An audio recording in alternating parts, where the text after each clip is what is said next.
como que ele pode fazer essa gestão das emoções, vivendo num mundo tão competitivo, que cobra tanto e que faz, às vezes, a gente tomar decisões que a gente não deveria?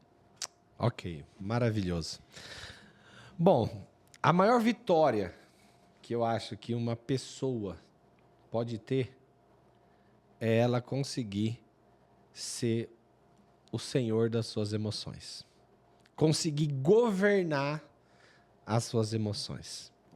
Então, esse é o maior desafio hoje da humanidade. É como gerenciar as emoções. É verdade. Porque é a gerência das emoções que vai fazer com que as suas decisões sejam mais ou menos assertivas. Então, nós vamos trabalhar isso. Como gerir as emoções diante do quê? Dos desafios da vida. Uhum.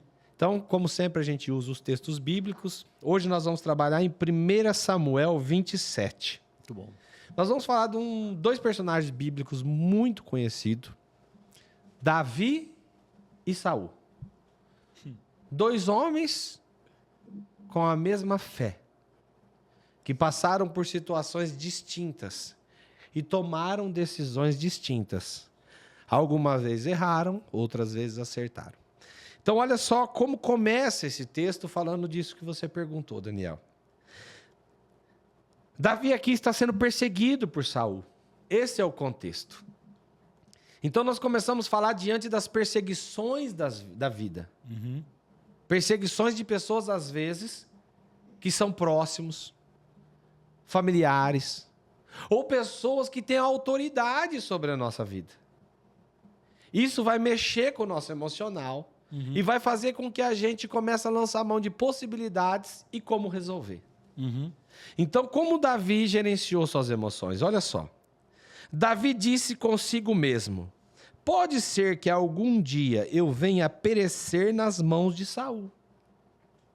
Ele fez o quê? Uma suposição. Ele considerou essa possibilidade. Olha, pode ser que algum dia, falando com ele mesmo, eu possa perecer, morrer, acabar na mão de Saul. Portanto, não há nada melhor para mim do que fugir. E fugir para onde? Para a terra dos filisteus. Isto para que Saul perca de todas as esperanças e deixe de me procurar em toda a terra de Israel. Assim me livrarei das mãos dele. Então entenda que a Bíblia diz que nós temos que ter a mente de Cristo. Uhum. E tudo que for bom, tudo que for correto, tudo que for amável, é nisso que nós devemos manter os nossos pensamentos. E quando, Daniel, a gente começa a dar mais atenção aos nossos pensamentos do que a palavra de Deus, nós vamos errar. Verdade. Davi, ele troca agora conversar com Deus e dizer por que está abatido a minha alma, e começa a conversar com ele.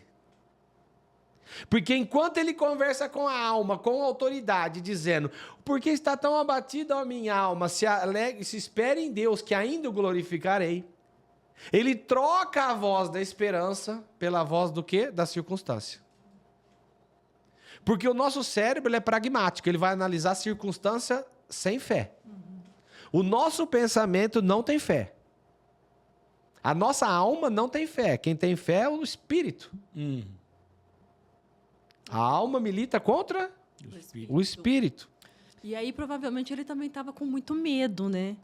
E o medo acaba paralisando também nossos pensamentos, né? Ele não conseguiu, às vezes, pensar assim, não, eu vou buscar primeiro a Deus. Ele, logo de primeira, ele já vou buscar em mim mesmo a resposta. Uma das maiores armas do diabo para governar nossas emoções é o medo. Então a Bíblia diz assim, ó, não vos dê espírito de medo, mas de ousadia. Então o que é ser ousado? É fazer algo que talvez teoricamente você não tenha capacidade de. A fé é ousadia. É porque você acreditar em algo que as circunstâncias dizem, olha, impossível, não tem como. Então ele troca a palavra de Deus, a unção que tinha caído sobre ele, descido sobre a barba dele, sobre o poder das circunstâncias. Então, qual é a precipitação que talvez você que está nos assistindo pode fazer com que você pare de ouvir a voz de Deus, pare de acreditar naquilo que Deus tem te falado? Primeiro, perseguição. E o que vai desencadear a perseguição? Medo. E o medo vai começar você a fazer suposições de um futuro que não está em suas mãos. Exatamente. Então, olha o que ele fala. Ó, pode ser que algum dia. Pode ser que algum dia. Então, ele está trocando a verdade absoluta de Deus. Você será rei. Pela suposição de perecer na mão daquele que te persegue.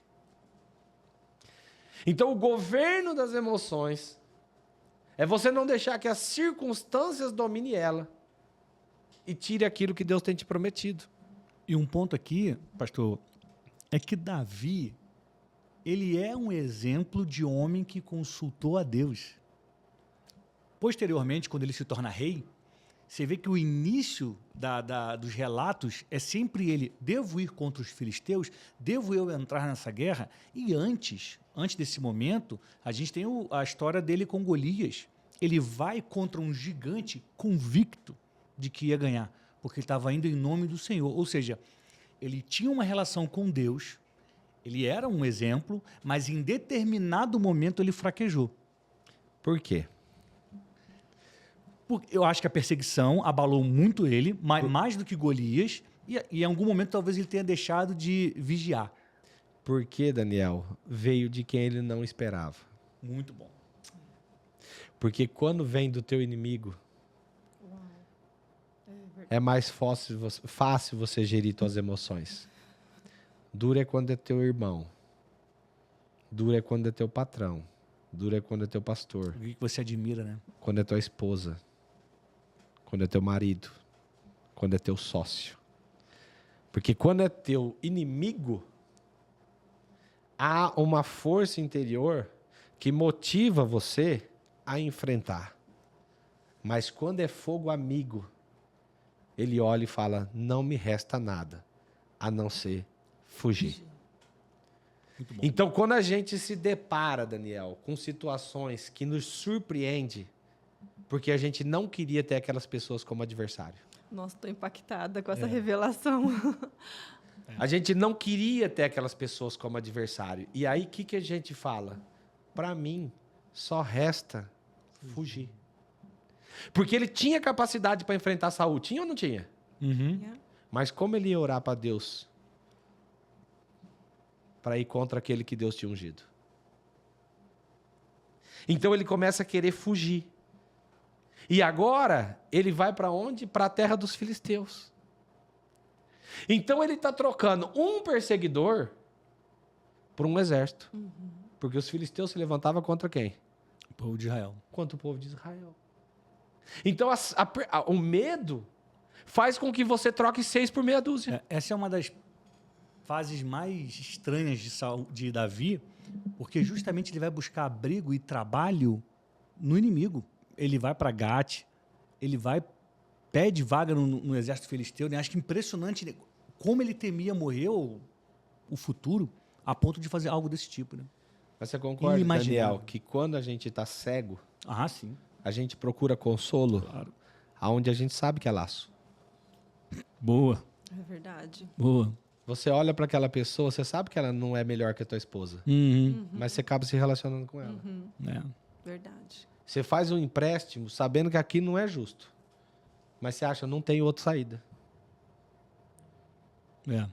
Você faz negócio e aceita situações que você não aceitaria dentro do teu natural. Uhum. E é por isso que eu comecei dizendo que aquele que consegue governar suas emoções É isso aí. é o homem que tem a maior vitória. Por quê? Porque são elas que vão fazer você ser assertivo ou não. Uhum. Então aqui ele está o quê? Supondo situações aonde ele não quer enfrentar a realidade. E tá aí sinais, você que está nos acompanhando, com base no que o Cristiano está falando aqui, se você quer identificar se é o seu caso, se você está com as emoções fora do lugar e precisa tomar as rédeas. Ponto número 1, se você começa a supor o futuro, que você não sabe o que vai acontecer, e começa a sofrer agora por conta disso. As emoções já estão indo mal. E o ponto 2, quando você busca abrigo no inimigo. Esse é o maior. A Bíblia fala que um abismo chama outro abismo. Uhum. Então ele estava num abismo emocional. Agora ele vai para um outro abismo. Muito forte. Porque se ele estava sendo rejeitado por Saul, que era de casa, imagina pelo inimigo. Uhum. E aí é um E aí- exército. E aí ele continua fazendo o quê? As pessoas vão se frustrando. E fica igual aquela mulher samaritana. 1 marido, 2 maridos, 3 maridos. E ela não sai dessa situação de rejeição. São. Então isso é muito importante. A fuga nunca é a melhor escolha. O atalho nunca é a O solução. inimigo nunca é a melhor escolha. Uhum.